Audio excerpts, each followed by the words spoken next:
Hi guys, welcome back to the channel.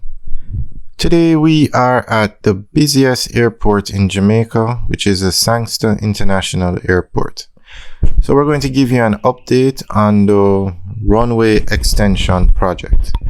Now this project is to finish by summer this year, and it looks like it's on track. The runway actually looks completed. You can actually see it. So not sure if they're going to put another layer of asphalt on it, but it definitely needs the markings. But they should be on track to finish by summer this year.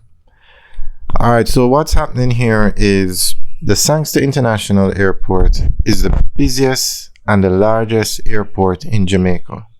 But it doesn't have the longest runway. The longest runway is at a Norman Manley International Airport. So they are extending the airport at the Sangster International Airport. Now, before this new section of the airport is commissioned, the Norman Manley International Airport, the runway is 2,716 meters. And the Sangster International Airport, the runway is 2,662 meters.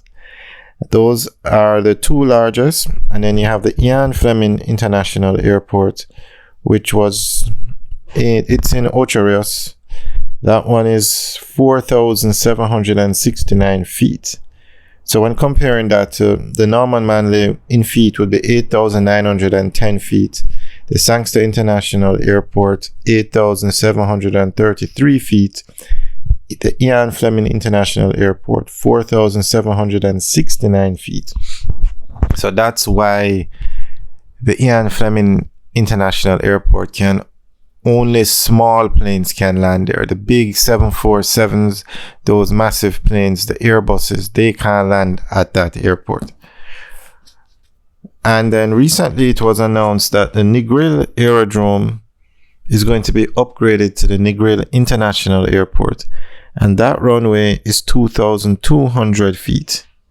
So it's half the size of the Ian Fleming, or a quarter of the size of the Norman Manley International Airport. So to get that airport to land the big planes, phase one of the project, I guess, is to get the small planes landed there. And then phase two will be to get the big planes. So they have a long way to go extending that runway. Alright, so the Sangster International Airport now, we said it was the busiest airport in Jamaica. It's located in the heart of the tourism industry, or the primary tourism destination in Jamaica, which is Montego Bay. Up to 4,200 passengers an hour pass through this airport. An hour. 4,200 passengers an hour. And 72% of all the tourists that fly into Jamaica come through the Sangster International Airport. 72%. That is a lot, because the airport serves the entire North Coast, which is the primary tourism destination for Jamaica. You have Negril, you have hotels in Hanover, you have Montego Bay, and you have Trelawney, which is now becoming the fastest growing tourist area in Jamaica.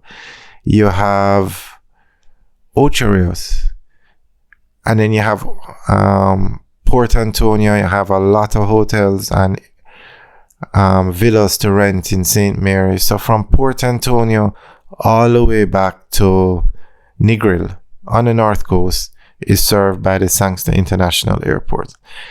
And with 72% of all the tourists coming into Jamaica through this airport, and with all these new hotels being built, it was a good time to extend the runway. So when you extend the runway, bigger planes can land at the airport. Okay, and if you notice the plane that just took off, you notice how the plane comes literally to the end of the runway and then takes off. I mean, it's a wonder. Suppose something should happen and they have to abort the takeoff. They don't have any space to deaccelerate. Not sure. But it's been working. I don't think they've had any major incidents here. But the longer the runway, that means they can get larger planes to land here. And 95% of all the persons that pass through the Sangster International Airport travel internationally.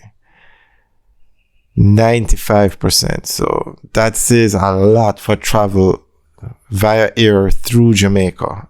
It doesn't, a lot of persons don't seem to do it. Okay, so the project costs $5.3 billion, and the project is to extend and upgrade the airport's taxiway, Echo Runway, to allow for more efficient taxiing of arriving aircraft.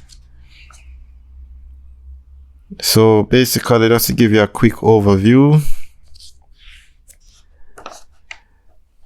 the runway work included the roadway realignment, widening of the taxiway, echo and jet blast screens, relocation of thresholds, relocation of navigational aids, re-establishment, and the work is going to be completed this year.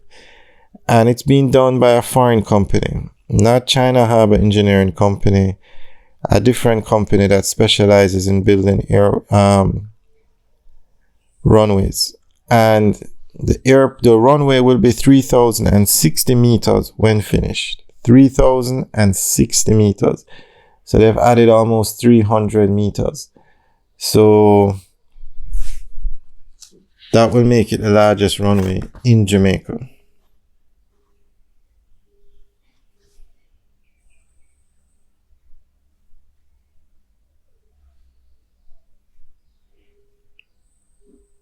And the entire runway project is going to cost 70 million US. Because they're not only doing the runway, but they're doing other things at the airport as well. The runway section should be 34 million, but the entire project to do everything at the airport is going to be 70 million, or 10.9 billion Jamaican dollars. But it's needed because remember, every time a passenger passes through the airport, the government makes money off the taxes. And this airport is owned by the Jamaican government, but it's operated by MBJ Limited, which has a concession to operate the airport. But this airport is owned by the Jamaican government. All right, guys, thanks for watching.